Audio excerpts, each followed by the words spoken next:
ఉన్నటువంటి పెద్దలు సీతకంఠానంద స్వామి వారికి, వల్లీశ్వర్ గారికి, సభలో ఉన్నటువంటి పెద్దలు, విద్యావంతులు, ఎందరో ప్రముఖులు, వారందరికీ కూడా నా నమస్కారములు. అరవింద్ ఘోష్ ఆ మాటే అసలు భారత స్వాతంత్ర సమరంలో కావచ్చు, భారతదేశ ఆధ్యాత్మిక పరంపరలో కావచ్చు, ఒక విరిసిన కమలం లాంటిది. ఆయన ఆధ్యాత్మిక చింతనకు దగ్గరికి వెళ్ళడం కూడా నాలాంటి వాళ్ళకి సాధ్యం కాదు, అంత శక్తి నాకు లేదు. ఆయన పేరు వినగానే మనకు గుర్తొచ్చేది సావిత్రి. సావిత్రిని అర్థం చేసుకోవడం కూడా చిన్న విషయం కాదని మహామహులు వ్యాఖ్యానించడం మనం విన్నాం. స్థూలంగా ఆ కథ, సావిత్రిలో ఆ మహానుభావుడు తీసుకున్నటువంటి కథ మనందరికీ తెలుసు. మాతృదేశప్రాజు అశ్వపతి కుమార్తె సావిత్రి. ఆమె సత్యవంతుడు అనే ఆయన్ని వివాహం చేసుకుంటుంది. సావిత్రి కేవలం ఒక పాత్ర కాదు, మన అరవిందుల వారి కావ్యం ప్రకారం. అలాగే సత్యవంతుడు ఒక మామూలు పాత్ర కాదు. ఈ రెండు కూడా చాలా గొప్ప విషయాలకి ప్రతీకలుగా ఆయన మలిచారా అందులో. సావిత్రి ఒక శక్తికి ప్రతీక, ఒక సంఘర్షణకు ప్రతీక. సత్యవంతుడు మొత్తం మానవాళి ఆత్మకు ప్రతీక. ఇందులో మరో క్యారెక్టరు యముడు. మృత్యువుని ప్రేమ దీపంతో, మృత్యువు అనే ఒక అంధకారాన్ని ప్రేమ దీపంతో జయించడం ఈ కథలో, ఈ అజరామర కావ్యం 23,800 వాక్యాల కావ్యం ఆయన 50 ఏళ్ల పాటు రాశారని చెప్తారు. అందులో ఆయన నిక్షిప్తం చేయగలిగారు, నిక్షిప్తం చేశారు. వారిని మరణించిన తర్వాతే అది వెలుగు చూసింది, అచ్చయింది. అందులో ఒకటే, అంధకారంలో ఉన్నాడు మనిషి, అంధకారాన్ని నిర్మూలించాలి. ఆ పాత్ర సత్యవంతుడు. అంధకారాన్ని నిర్మూలించే ప్రేమ పాత్ర, ప్రేమ దీపం సావిత్రి. సత్యవంతుడు మరణిస్తాడు. మరణించడం అంటే హంస ఎగిరిపోవడమా? ఆధ్యాత్మిక పరిభాషలో హంస ఎగిరిపోవడమా? పాంచిక భౌతిక శరీరం అచేతనం కావడమా? కాదు. స్వీయ విస్మృతి కూడా మరణమే. అది ఆ పాత్రలో చెప్పారేమోనని నాకు అనిపించింది. స్వీయ విస్మృతి లేకపోవడం మరణం కిందే లెక్క. ఆనాటి భారతదేశంలో పరిస్థితి స్వీయ విస్మృతి. ఇది దృష్టిలో పెట్టుకునే వారు రాశారనిపిస్తుంది. స్వీయ విస్మృతి అన్నది భారతీయులకి బాగా వర్తిస్తుంది. ఎందుకు? వీరంతా భరతుడి వారసులు. భరతుడు అంటే రామాయణంలో భరతుడు కాదు, మళ్ళీ మహాభారతంలోనే. ఈ సావిత్రి సత్యవంతుల కథ మహాభారతంలోదే, ఈ భరతుడి కథ కూడా మహాభారతంలోదే కదా. దుష్యంతుడు కుమారుడు భరతుడు, శకుంతల దుష్యంతుల కుమారుడు. శకుంతలని దుష్యంతుడు మరిచిపోతాడు. ఆ మరిచిపోయిన సంతానం భరతుడు. వారి వారసులు మనకి మరుపు తప్పనిసరిగా ఉంటుంది. ఆ విస్మృతి నుంచి జాతిని నిరంతరం గుర్తు చేస్తూ ఉండాలి అన్న ఉద్దేశంతో వారు ఆ కావ్యాన్ని మార్మికంగా చెప్పారు. ఆయన 1901లో వివాహం చేసుకున్నారు. 1904 ప్రాంతంలో కాబోలు వారి శ్రీమతి మృణాళినికి ఒక లేఖ రాశారు. అందులో కొందరు వాళ్ళ దేశాన్ని, కొండలు కోనలు, పొలాలు, నదీ నదాలు, సరస్సులు, వాగులు, వంకలు, పొలాలు ఇవన్నీ ఉండే ఒక అచేతన జడ భాగంగా చూడవచ్చు. కానీ దేశాన్ని నేను ఒక మాతృమూర్తిగా భావిస్తాను, ఒక కన్న తల్లిగా ఆరాధిస్తాను, నా తల్లిగా నిరంతరం పూజిస్తాను. అట్లాంటి అమ్మ గుండెల మీద ఒక భూతం తిష్టవేసి రక్తం పీలుస్తుంటే ఏ కొడుకైనా ఏం చెయ్యాలి? కానీ ఆ పరిస్థితి వారికి కనిపించలేదు ఆ రోజుల్లో. అట్లాంటి పరిస్థితి నుంచి తల్లిని కాపాడడానికి నేను నా ప్రయత్నం చేస్తాను. ఆ ప్రయత్నం భౌతికంగా కాదు, నాకున్నటువంటి ఆధ్యాత్మికత శక్తితో చేస్తాను అని శ్రీమతికి వారు ఉత్తరం రాశారు. ఈ మాటలు భార్యకి రాసిన ఈ లేఖలోని ఈ మాటలను మనం పరిశీలించిన తర్వాత మనకు ఒక భావన కలిగే అవకాశం ఉంటుంది. అదేమిటంటే ఈ మాటల్లో లేకపోతే ఈ వ్యక్తీకరణలో బంకిం చంద్ర చటర్జీ ఆనంద మఠంలో వ్యక్తీకరించినటువంటి భావాలు, రెండోది స్వామి వివేకానందుల వారి మాటలలో భావాల్లో ఉన్నటువంటి నిశిత దృష్టి. కానీ ఈ రెండింటికి అతీతమైనది ఒక వేరే స్రవంతి వంటిది అరవిందుల వారి చింతన. అది ఎందుకంటే తన మాతృదేశం పునర్జన్మ పొందాలి అని అనుకున్నారు ఆయన. అంటే భారతీయ సమాజం పునరుజ్జీవం కావాలి, అది ఆనాటి అవసరం. ఇట్లాంటి తాత్విక దృష్టిని ఆ రోజుల్లో అందించడానికి కొందరు ఉన్నప్పటికీ అరవిందుల వారు సమున్నత స్థానంలో నిలుస్తారు. బాలగంగాధర్ తిలక్, అరవిందుల వారి తర్వాత సావర్కర్, లాలా లజపత్ రాయ్, బిపిన్ చంద్రపాల్, నిజానికి ఎస్ఏ అయ్యర్, ఇట్లాంటి వాళ్ళందరూ భారతీయత ఆధారంగా బ్రిటిష్ వారి మీద జరిగే స్వాతంత్ర పోరాటాన్ని నడిపించాలి అని కోరుకున్నవారే. కానీ అది జరగలేదు, ఖచ్చితంగా జరగలేదు. భారత జాతీయ కాంగ్రెస్లో అరవిందుల వారు 1902 నుంచి కూడా హాజరవుతూ వచ్చారు. స్వాముల వారు ఆధ్యాత్మిక చింతన గురించి మాట్లాడడం ఎంత సబబో, ఎంత అద్భుతమో. నాకు తెలిసినంత వరకు భారత స్వాతంత్ర పోరాటంలో అరవిందుల వారి చింతన అనే విషయం మాత్రమే నేను మాట్లాడగలను, కాబట్టి ఆ విషయమే నేను మాట్లాడుతున్నాను. ఆ రోజుల్లో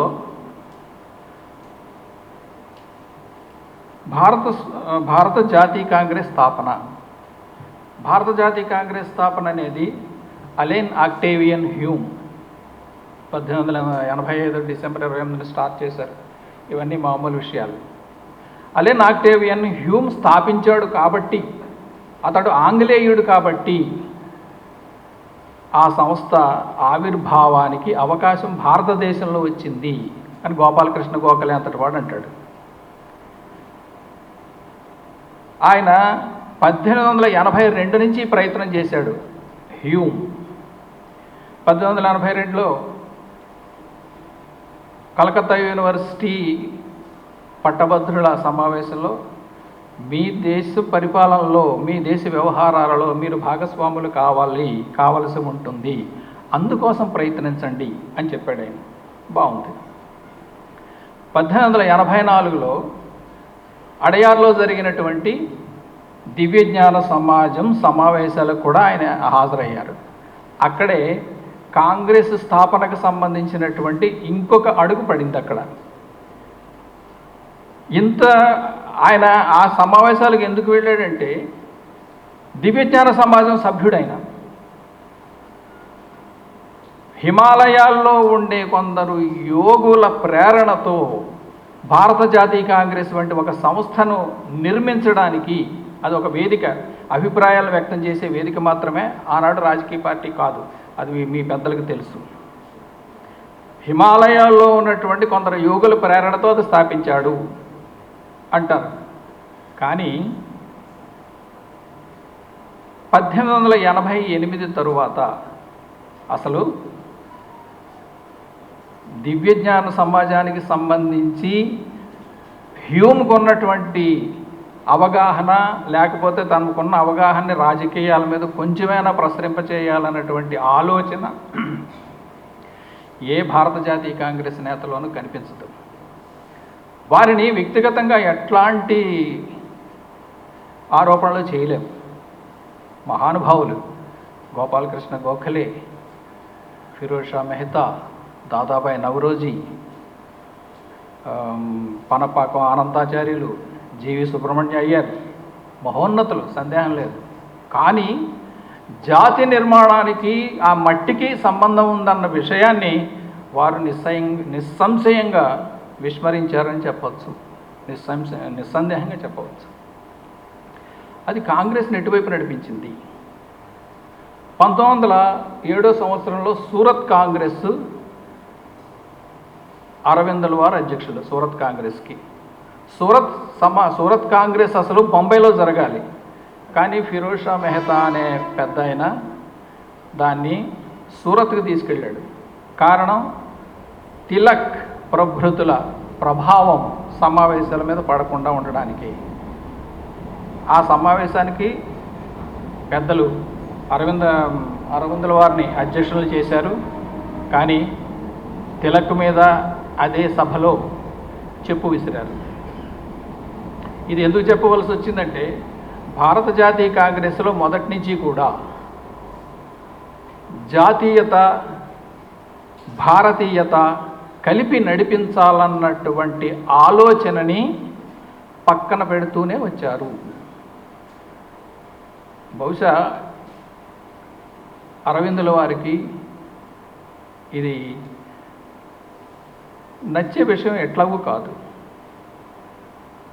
ఆయన 1905 తరువాత పూర్తిగా తన దృక్పథాన్ని మార్చుకున్నారు.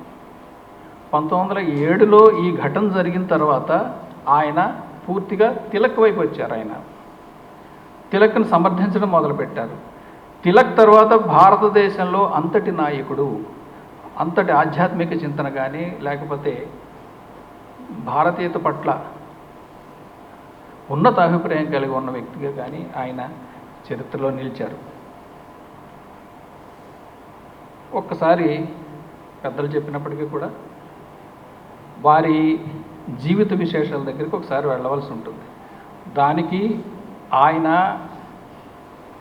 రాజకీయ ఆధ్యాత్మిక నేపథ్యానికి సంబంధం ఉంటుంది. ఏ నాయకుడిని చూసినా ఇది ఉంటుంది. కాబట్టి వీరి జీవితం కూడా మనం ఒక్కసారి చూద్దాం. ఆయన 1972లో ఆగస్టు 15 కలకత్తాలో పుట్టారు. అమ్మ స్వర్ణలత, తండ్రి కృష్ణధన్ ఘోష్. కృష్ణధన్ ఘోష్ ప్రభుత్వంలో అసిస్టెంట్ సర్జన్. వారు కూడా ఇంగ్లాండ్లోనే చదువుకున్నారు. ఆనాటి చదువుకున్న వాళ్ళలో ఒక లక్షణం ఏమిటంటే భారతీయతని విమర్శించడం, భారతీయతను దూరంగా పెట్టడం ప్రగతికి చిహ్నం అనుకున్నారు ఆ రోజుల్లో చాలామంది. ఈ రోజుల్లో కూడా అది ఉంది. భారతీయతని విమర్శించడమే మేధోశక్తికి, మేధావిగా అనిపించుకోవడానికి ఒక క్వాలిఫికేషన్. ఇప్పుడే అలా ఉంటే అప్పుడు ఆయన బ్రిటిష్ పాలనలో అలా ఉన్నాడు అంటే పెద్దగా ఆశ్చర్యపోవాల్సిన అవసరం లేదు. ఆయన తన నలుగురు కొడుకుల మీద భారతీయత పడకుండా అత్యంత జాగ్రత్తలు తీసుకున్నాడు. ఆయన డార్జిలింగ్లో లోరెట్ అనే ఒక మిషనరీ స్కూల్లో పిల్లల్ని వేశాడు. ఆయన అక్కడి నుంచి 2 ఏళ్లకే ఇంగ్లాండ్ లండన్ తీసుకెళ్ళి లండన్లో ఒక మామూలు స్కూల్, డ్రైట్ అనే అతను మిషనరీ, అతను కూడా మిషనరీయే, క్రిస్టియన్ ఫాదర్. అతన్ని సంరక్షణలో ఉంచి చదివించాడు. 14 ఏళ్ల తర్వాత బరోడా వచ్చారు ఆయన 1893. ఎంత చిత్రంగా అనిపిస్తుందంటే, అరవిందుల వారి శిక్షాభూమి లండన్, కర్మభూమి ఆ బరోడా, వారి క్రాంతి భూమి కలకత్తా, వారి తపోభూమి పుదుచ్చేరి. ఎంత పరిణామమో జీవితంలో. అసలు భారతీయ భాషలకు సంబంధించి ఒక్క అక్షరం కూడా కొడుకుల నాలుక మీద నాలుక వినిపించడానికి కూడా ఇష్టపడని తండ్రి చివరిని ఏమైంది, కొడుకు బరోడా వచ్చేటప్పటికి మొత్తం అతనిలో పూర్తి మార్పు. బరోడా వచ్చి కొడుకు భారతదేశంలో అడుగు పెట్టేటప్పటికి కృష్ణధన్ జీవించలేరు. అది ఎంత తమాషాగా జరిగిందంటే, అసలు అరవిందుల వారి జీవితంలో మొత్తం అన్నీ ఇలాగే ఉంటాయి సంఘటనలు. అరవిందుల వారు ఎక్కినటువంటి ఓడ పోర్చుగల్ సమీపంలో మునిగిపోయింది అని చెప్పి ఆ రవాణా సంస్థకు సంబంధించిన ఏజెంట్ వచ్చి కృష్ణధన్కి చెప్పాడు. కృష్ణధన్ ఆ మాట విని కృంగిపోయి మరణించారు ఆయన. మరి ఏమైంది? బ్రిటిష్ సంస్కృతిలో కనిపించినటువంటి కుటుంబ విచ్ఛిత్తి ఆయనలో ఎందుకు లేకపోయింది? ఆయన భారతీయుడు, తాత్కాలికంగా అటువైపు వెళ్ళి ఉండొచ్చు, ఏ బెండ్ ఇన్ ద రివర్ అంతే. మళ్ళీ మామూలు అయ్యాడు ఆయన, భారతీయతకే వచ్చాడు. అప్పటికి ఇంగ్లీష్ విద్య మీద, ఇంగ్లీష్ వాళ్ళ మీద ఉన్నటువంటి దైవిక వ్యక్తిత్వం, కోట్స్ దైవిక వ్యక్తిత్వం, నిష్పాక్షిక బుద్ధి, నిష్పాక్షిక మేధస్సు, వీటిలన్నింటి మీద భ్రమలు తొలగిపోయాయి ఆయనకి కూడా. అక్కడ కూడా అదే జరిగింది. ఇంగ్లాండ్లో ఉన్నటువంటి అరవిందుల వారి ఆలోచనలో కూడా ఇదే జరిగింది. ఐసిఎస్ పరీక్ష కావాలని గుర్రపు స్వారీ అందులోనూ విఫలమై ఆయన ఐసిఎస్ను వదులుకున్నారు. భారతదేశం వచ్చారు. బరోడా షాయిజీరావు గైక్వాడ్ వారి దగ్గర రెవెన్యూ శాఖలో పనిచేశారు. తర్వాత కాలేజీలో పనిచేశారు. వీటి ప్రభావం వల్ల కావచ్చు, ఆయన విద్య మీద ఎంత గొప్ప మాటలు చెబుతారో అర్థంగా అసలు మనకు అంతు పట్టదు. అసలు విద్యలో సృజనాత్మకత, విద్యార్థికి ఇవ్వవలసిన స్వేచ్ఛ, వీటి గురించి అరవిందుల వారు అద్భుతంగా ఆవిష్కరించారు. అసలు చాలా చాలా సందర్భాల్లో చెప్తారు ఆయన. నిజానికి బరోడా రాకముందే ఆయన దేశం పిలుపు అంటే ఏమిటో అనుభవానికి తెచ్చుకున్నారు. ఇంగ్లాండ్లో అక్కడ కేంబ్రిడ్జ్లో చదువుతున్నప్పుడే ఇటలీ ఏకీకరణ సంబంధించినటువంటి అభిమానులు, ఐర్లాండ్ వీరులు, ఐర్లాండ్ పోరాటం చేస్తున్నవాడు, వీళ్ళందరితో పరిచయాలు ఉన్నాయి. స్వీన్ ఫీన్ అంటే స్వదేశీ ఉద్యమం, దానికి సంబంధించినటువంటి సానుభూతి ఉంది ఆయనకి. ఇవన్నీ కూడా ఆయన చాలా తొందరగా మళ్ళీ భారతీయతతో తాదాత్మ్యం పొందే విధంగా తీసుకెళ్ళాయి, ఆ బాటలోకి తీసుకెళ్ళాయి.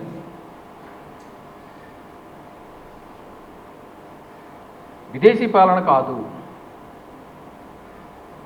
మంచి పాలన వేరు, స్వదేశీ పాలన వేరు. స్వాముల వారు చెప్పినట్టు అన్నింట్లోనూ మనది. 25 ఏళ్ళు కాకపోతే 50 ఏళ్ళకి నేర్చుకుంటారు పరిపాలన, కానీ మనదైన పాలన ఉండాలి. ఒక విదేశీయుడు పాలించడం అంటే ఏమిటి? ద్వితీయ శ్రేణి పౌరులం.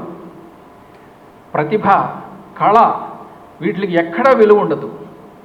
ఎక్కడికి వెళ్ళినా ఆ రోజులో సివి రామన్ లేకపోతే రవీంద్రనాథ్ ఠాగూర్ వీళ్ళందరికీ ఎదురైన ఒకటే మాట, వీళ్ళు ద్వితీయ శ్రేణి పౌరులు.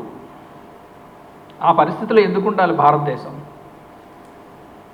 అదే భారతమాత పునర్జన్మ అని అనుకున్నాడు ఆయన.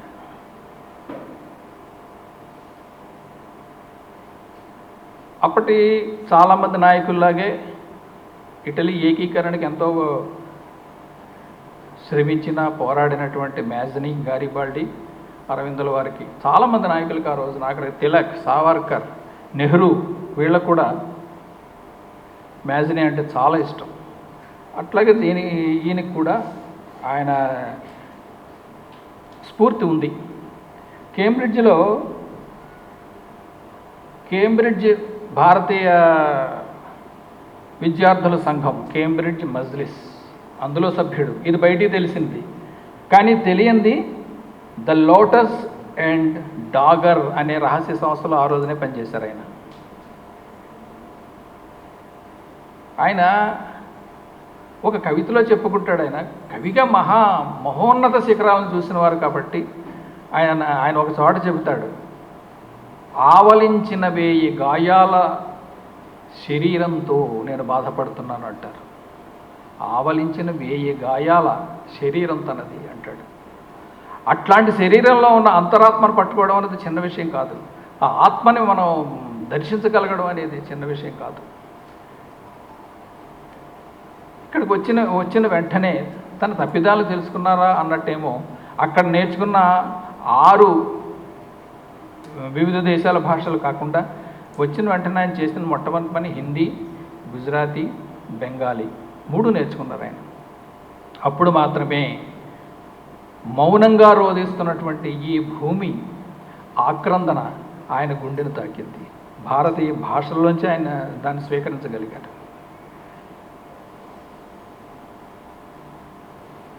తర్వాత రెవెన్యూ శాఖ ఆయనకి అంత సరైనది కాదనుకున్నారో, లేకపోతే వారి సేవలు ఇంకొక రకంగా ఉపయోగించుకోవాలని అనుకున్నారో తెలియదు, కానీ బరోడా మహారాజా వారి కళాశాలకి ఆయన పంపించారు. అక్కడ ఇంగ్లీష్, ఫ్రెంచ్ ఆయన బోధించేవారు.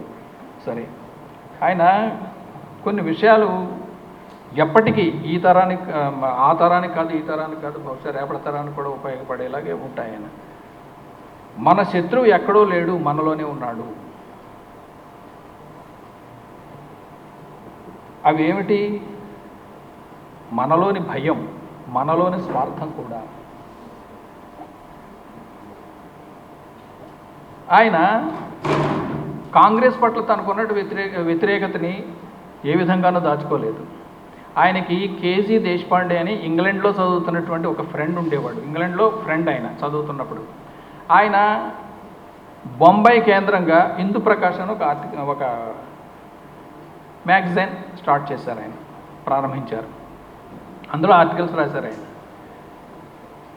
మన మిత్రులు ఇచ్చిన పుస్తకంలో చాలా అద్భుతంగా ఉన్నది. కాంగ్రెస్ నాయకత్వం గురించి వారు అన్నమాట, ఇది గుడ్డివాళ్ళలా మనం నడుస్తున్నాము అంటే కాంగ్రెస్ నాయకత్వంలో, లేకపోతే గుడ్డివాళ్ళ నాయకత్వంలో నడుస్తున్నాము. ఈ మాట అంగీకరించడానికి ఇష్టం లేని వాళ్ళ కోసం కాబోలు, లేకపోతే ఒంటికన్ను వ్యక్తుల వెనకాలే నడుస్తున్నాం మనం అని చెప్పారు ఆయన.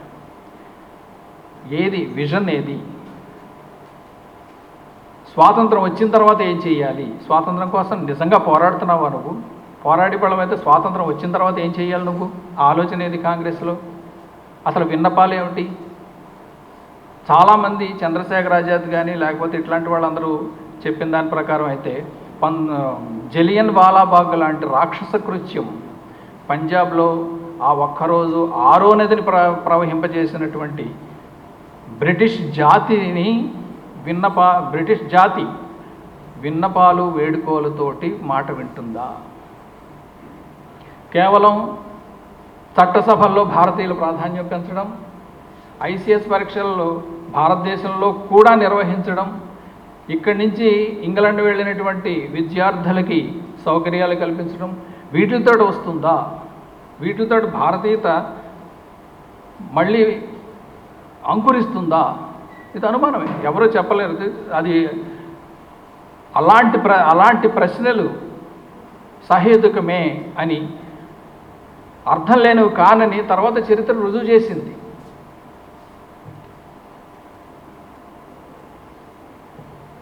సరే, తర్వాత 1905 తర్వాత శాశ్వతంగా బెంగాల్ వెళ్ళిపోవాలని అనుకున్నారు ఆయన.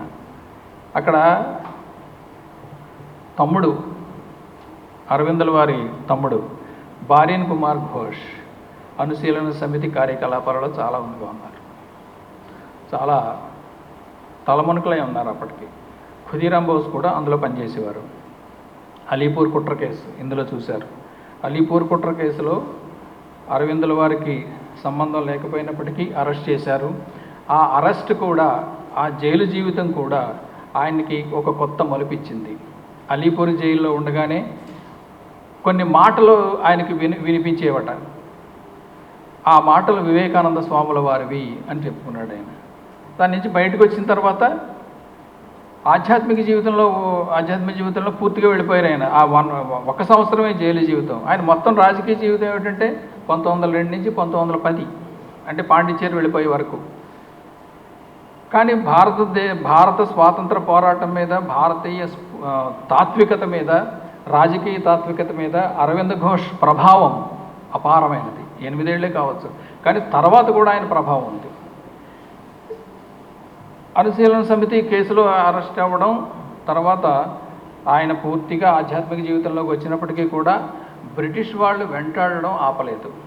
బ్రిటిష్ వాళ్ళు వెంటాడడానికి ప్రధాన కారణం ఏమిటో ఆయన ఇంటలెక్చువల్. అంత ఇంటలెక్చువల్ని భరించడం కష్టం. బ్రిటిష్ సామ్రాజ్యం లాంటి వాళ్ళకి అంత ఇంటలెక్చువల్ని సహించడం ఏమాత్రం సాధ్యం కాదు వాళ్ళకి. ఆయన ఒరిజినల్గా ఆలోచిస్తున్నాడు. ఆయన అసలు మొత్తంగా బ్రిటిష్ వ్యవస్థని, వాళ్ళ పరిపాలనా విధానాన్ని, వాళ్ళు చెబుతున్న మాటల్ని అన్నింటినీ కూడా ఆధారాలతో వ్యతిరేకిస్తున్నాడు. ఆయన తిరస్కరిస్తున్నాడు. అట్లాంటి వ్యక్తిని సహించడం కష్టం. సావర్కర్ విషయంలో కూడా అదే జరిగింది. ఆయన తిలక్ విషయంలో కూడా అదే జరిగింది. నిజానికి ఈయనకి విష్ణు భాస్కర్ లేలే అనే ఒక మరాఠీ యోగి మొట్టమొదట ఆధ్యాత్మిక చింతనకు సంబంధించి గొప్ప ప్రేరణ అని చెప్తారు. ఆయన ఒక మాట చెప్పారట, అరవింద్, నీకు వేరే గురువు అక్కర్లేదు, నీలోనే నీ గురువు ఉన్నాడు, ఆ గురువును నువ్వు వెతుకు అని చెప్పారట. ఆయన ఇప్పుడే చూపించినటువంటి అందులో కూడా చెప్పారు, ఇంత గొప్ప విద్యార్థిని నా జీవితంలో మరొక విద్యార్థిని నేను చూడలేదని ఒక ఉపాధ్యాయుడు అనడం కూడా ఇందులో కనిపించింది మనకి. 1910 ఆయన మొట్టమొదట బెంగాల్లోనే ఉన్నటువంటి చంద్రనాగోర్ అక్కడ ఆశ్రయం పొందాలనుకున్నారు. అది ఫ్రెంచి అధీనంలో ఉన్నటువంటి భూమి. ఈ విషయం, నీ మీద మరొక కేసు పెట్టడానికి కుట్రలు జరుగుతున్నాయి, ఇక్కడి నుంచి అంటే బ్రిటిష్ ఇండియా నుంచి నువ్వు వెళ్ళిపోవడం మంచిది అని ఆయనకి చెప్పిన వారు సిస్టర్ నివేదిత. ఆమె మాట ప్రకారం ఆయన అక్కడికి వెళ్ళిపోయాడు. కానీ 2 నెలలకు కూడా అక్కడ అనుమానం వచ్చింది ఆయనకి. అక్కడి నుంచి పాండిచ్చేరి వచ్చారు. ఆయన పాండిచ్చేరి వచ్చిన తర్వాత కొత్తలో కొన్ని విప్లవ సంస్థలతోటి ఆయన మాటామంతి నిర్వహించిన మాట కూడా నిజం. కానీ తర్వాత పూర్తిగా రాజకీయ జీవితానికి, ఉద్యమ జీవితానికి దూరంగా ఉన్నారు. లాలా లజపత్ రాయ్, తిలక్, ఇలాంటి కొంతమంది వారి ఆధ్యాత్మిక చింతనతోటి, భావాలతోటి ఏకీభవించే కొంతమంది, లేదు మీరు మళ్ళీ బ్రిటిష్ ఇండియాకి వచ్చి ఉద్యమం నడిపించాలి అని కోరినప్పటికీ, లేదు నేను ఇక్కడే ఉంటాను. ఆయన ఉద్దేశం ఏమిటంటే ఆయన మళ్ళీ అరెస్ట్ అయ్యి జైలు జీవితం అనిపించడం ఆయన ఇది కాదు. తన ఆధ్యాత్మిక చింతనకి, దానికి కావాల్సినటువంటి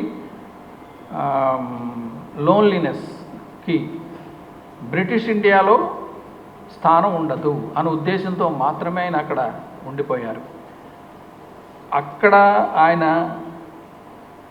ఆర్య అనే పత్రిక స్థాపించి మొత్తం ఎంత వర్క్ చేశారో అసలు కొన్ని జీవితాలు చేసే పనిని ఆయన ఒక్కరే చేశారు. భగవద్గీత, ఉపనిషత్తులు, మిగతా భారత రామాయణాలు, వీటిలన్నింటికీ వ్యాఖ్యానం రాశారు.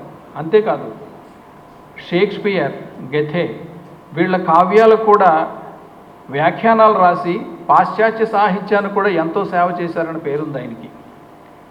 ఇంతటి ఒక అసాధారణమైనటువంటి నిర్మాణం ఆయన మేధోశక్తి. అక్కడికి వెళ్ళిన తర్వాతే,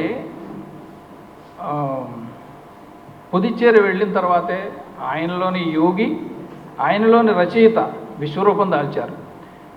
యోగం అంటే నిత్య జీవితమే అన్నారు ఆయన. నిజమే. అంతర్బాహిర్ భావనలు, సంఘర్షణను సమన్వయం చేసేదే యోగా. కాబట్టి నిత్య జీవితమే యోగా. అది అరవిందులు అంత సమున్నతంగా దాని గురించి చెప్పగలిగారు. మొట్టమొదట్లో ఆయన నెలకి 200 వాక్యాలు రాసేవారట.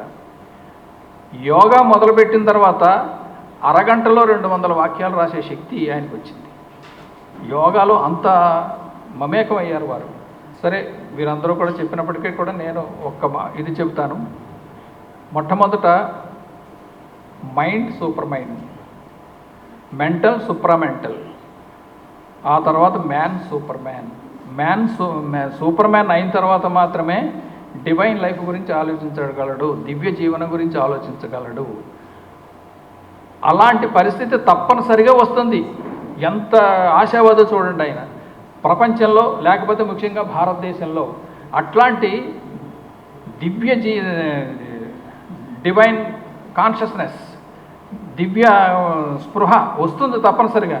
కానీ దాన్ని సాధనతోటి వేగవంతం చేయాలి అంటారు. అట్లాంటి సమాజాన్ని ఊహించినటువంటి సమున్నత వ్యక్తి అరవింద్ ఘోష్. బ్రిటిష్ ఎడ్యుకేషన్ మీద ఆయనకు ఉన్నటువంటి అభిప్రాయాలు, మొట్టమొదట అసలు దేశానికి స్వాతంత్రం తీసుకురావాలంటే మనసుకున్న దేశమాత సంఖ్యలను తెంచాలంటే మనసుకున్న సంఖ్యలు తెంచాలి ముందు అన్నారు. బ్రిటిష్ విద్య మనిషిని బానిసత్వంలోకే తీసుకెళ్తుంది తప్పితే అతనిలో ఉన్నటువంటి సృజనాత్మకతని ఏమాత్రం బయటికి తీసుకురాలేదు అని చెప్పినటువంటి మహా వ్యక్తి ఆయన అరవింద స్వాముల వారు. భారతీయ నాగరికతకి, సంస్కృతికి ఒక చీకటి నుంచి విముక్తి కలిగించినటువంటి మహనీయుడు అరవింద స్వాముల వారని చెప్పి రవీంద్రనాథ్ ఠాగూర్ అంటారు. 150 జయంతి సందర్భంగా ఇంతమంది పెద్దల ముందు, స్వాముల వారి ముందు ఇలాంటి ఒక 4 మాటలు చెప్పే అవకాశం ఇచ్చిన institute human study and Aravind international school వారికి ఇంత ఓపికగా విన్నందుకు మీ అందరికీ హృదయపూర్వకమైనటువంటి ధన్యవాదాలు తెలియజేస్తూ సెలవు. నమస్కారం.